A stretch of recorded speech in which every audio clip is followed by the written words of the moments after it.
Hello friend, how is it going? Welcome back to Toyota Maintenance YouTube channel.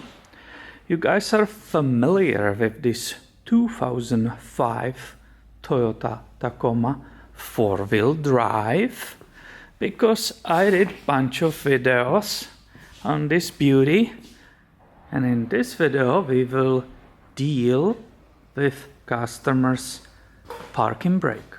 Someone like to call it emergency brake, but I don't know why emergency. What kind of emergency you will use it for? And this is the one, this is the style I'm talking about. It's this one, it's not the pedal on the floor. So customer wrote in the comments, please adjust parking brake. Well, let's go and see if it works correctly or it really needs to be adjusted. And when you hop in and pull on it, you see right off the bat that there's absolutely no resistance in beginning. This is a mistake. How many clicks we can count? 1, 2, 3, 4, 5, 6, 7, 8, blah, blah, blah. It's going forever and it's probably not holding correctly. We can feel it right away. So these are the steps you need to take. And if you want to have it right, you will never skip the annoying one, which means raising both wheels off the ground, removing tires, removing drums, and then adjusting the shoes to the drum. So they are tight, they are not dragging, but they are really tight. If you have a worn shoes or the adjusting mechanism is broken, you can do whatever you want in the cabin. It will be always a problem. So I started there when I still had it on the lift. I started there. I have perfectly adjusted the rear. In my case, both sides were able to take additional 5 clicks on the adjusting wheel. The drum went still nicely back, yet the wheels are turning without any dragging or problems. And only after that I will say we are allowed to move on the cabin. And if we will try to look together, I don't know how I will squeeze there. This is the rod of the brake, and what I saw when I came here, solve this problem, be patient please. When I saw the cable right there, see that cable coming to that kind of bronze bracket, the cable, the way it's coming out there, there is that extra space. So I will be pulling, right? This is very problematic, but look, do you see? This is me pulling, and there is that space, there is that absolutely empty, almost ½ inch when it's not doing anything, and that's our problem. Now these parking brakes, they came through the long evolution. Every single different generation changes it. So also the adjustment areas are in the different places. So what we will show today applies to this gen, and this is 2005 Taco with that brake where you still pull on it and it's not the pedal, it will be different.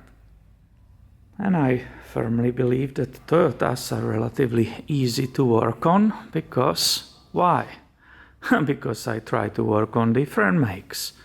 I work on Subarus, I work on Nissans. I tried Nissans. I ran away really quickly. So I will say Toyotas are super awesome. So let's see if the designers made it also easy for us in this case.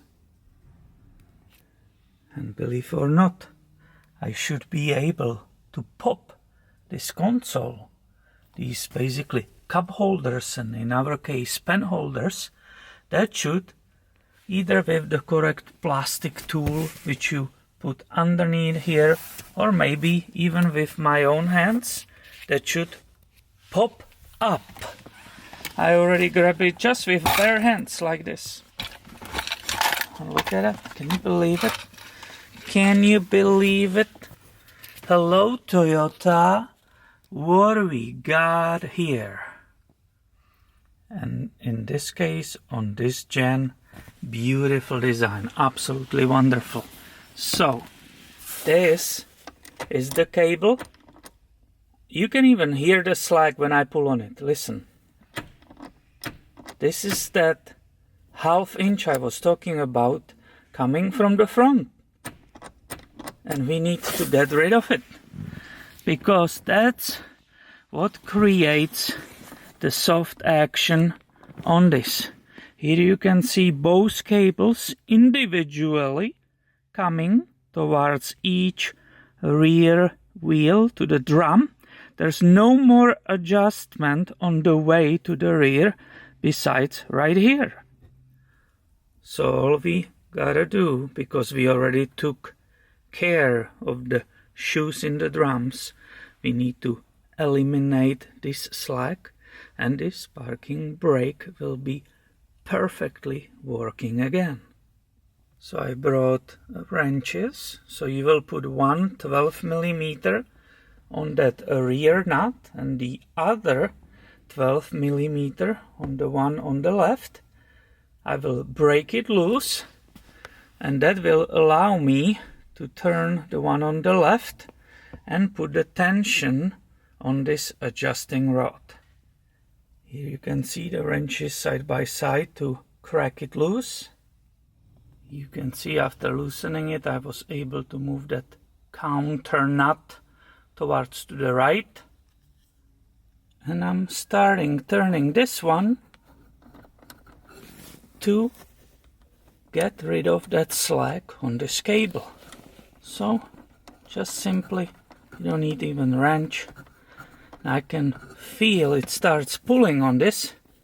Oh yeah. Before there was just that slack, it was basically kind of hanging, if I can call it that way. Right now I'm putting tension on it. Oh yeah. Way different. Let's try the parking brake. Oh yeah. There is still a little bit of play, free play, which is important. You don't want the rear brakes be dragging all the time, but completely different. I feel full engagement after what? Only 1, 2, 3, 4, 5, 6, 7, 8, 9. This is perfectly braking. I believe that's actually the number, between 7 and 9 clicks. Here you can see how this is all tight. You cannot even move it, how tight it is. So let's release it. Down, and see, there is still very little play, but I believe for a purpose of not dragging, not pulling on the rear brakes, this will be it. I will just put that counter, that locking nut all the way back and tighten them against each other. Now all we need to do, here are actually the clips, as you can imagine, that's the way it goes. All we need to do carefully, without breaking anything, push it back in. You see, I can even do it one-handed while filming it for you. That's, I will say, clearly shows that it's easy. Don't you love this shift knob? I do. And yes, this is how it should have been in the first place when it's correct, right? Let's look. See that? Oh yeah. This is the correct action of this parking brake. Love it. So I'm pretty sure you will agree this was pretty easy adjustment, wasn't it? Fortunately, I like those times when everything goes easy and smooth. I'm sure somebody will find it helpful, and please subscribe. I have way more coming your way soon. Thank you for watching. And have a great day, my friend.